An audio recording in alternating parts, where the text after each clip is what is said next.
के उस दौर की जब पंजाब का इतिहास बड़े बदलाव और महायुद्धों से भरा हुआ था।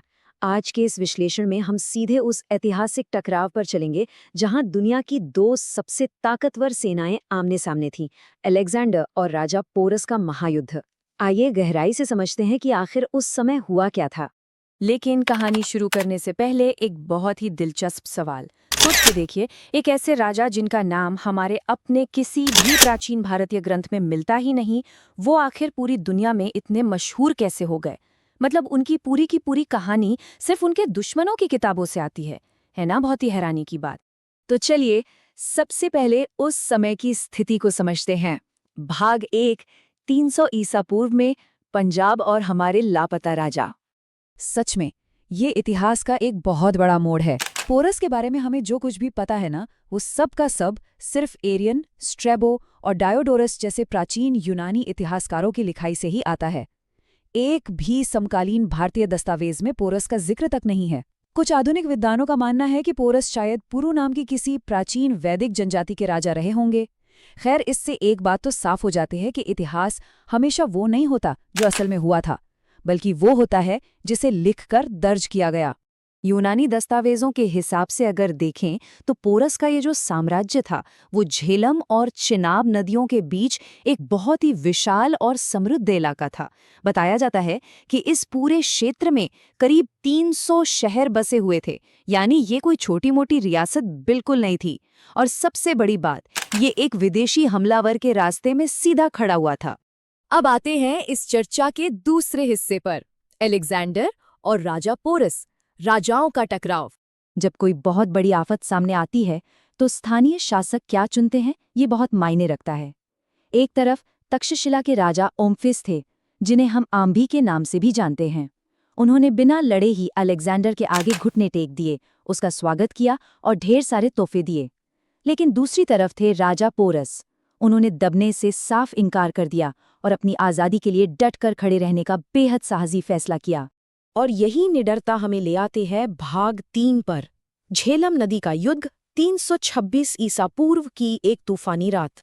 तो यहाँ सबसे अहम बात ये थी कि अलेक्जेंडर ने पोरस की सेना को चकमा कैसे दिया। उन्होंने पहले तो नदी के किनारे लगातार छोटी छोटी घुसपैठ की ताकि पोरस की सेना भ्रम में रहे। फिर अपने मुख्य कैंप को अपने सेनापति क्रेटेरस के हवाले छोड़ दिया और खुद एक बहुत ही भयानक तूफानी रात का फायदा उठाते हुए बिना किसी रुकावट के नदी पार कर ली। ये रणनीतिक तौर पर एक बहुत ही बेहतरीन चाल थी।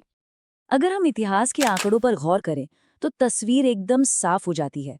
एक तरफ थी आक्रामक यूनानी घुड़सवार सेना और दूसरी तरफ थी पोरस की सेना, जिसमें करीब 30,000 पैदल सैनिक और 4,000 घुड़सवार थे। एक ऐसी भयानक टक्कर का मंजर तैयार था जहां पहली बार यूनानी घोड़ों का सामना विशालकाय भारतीय युद्ध हाथियों से होने वाला था।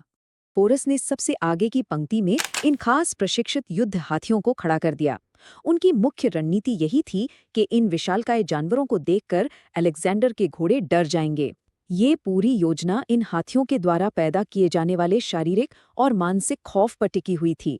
लेकिन युद्ध के मैदान में माहौल बिल्कुल अफरा तफरी में बदल गया। अलेक्जेंडर ने हाथियों पर सामने से हमला करने के बजाय पोरस के बाएं छोर पर अपनी घुड़सवार सेना से एक जोरदार हमला कर दिया। यूनानी सेना ने अपने लंबे भालों, जिन्हें सारिस्सा कहा जाता है, उनका इस्तेमाल करके महावतों को ही गिरा दिया। अब बिना किसी निर्देश के डरे और घबराए हुए हाथी उल्टे अपनी ही सेना की तरफ भागने लगे और इससे पोरस की अपनी ही सेना में भारी तबाही मच गई।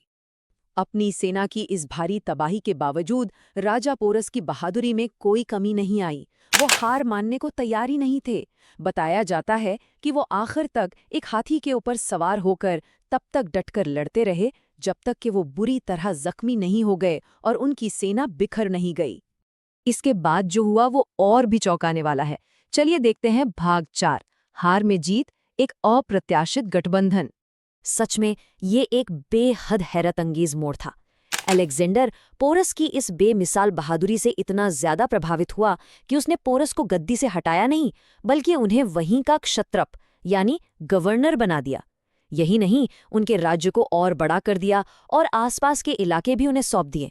एक बहुत बड़ी सैन्य हार कैसे एक बड़ी राजनीतिक जीत में बदल गई, ये उसका सबसे बेहतरीन उदाहरण है। जो कल तक दुश्मन थे अब वो एक मजबूत साथी बन चुके थे।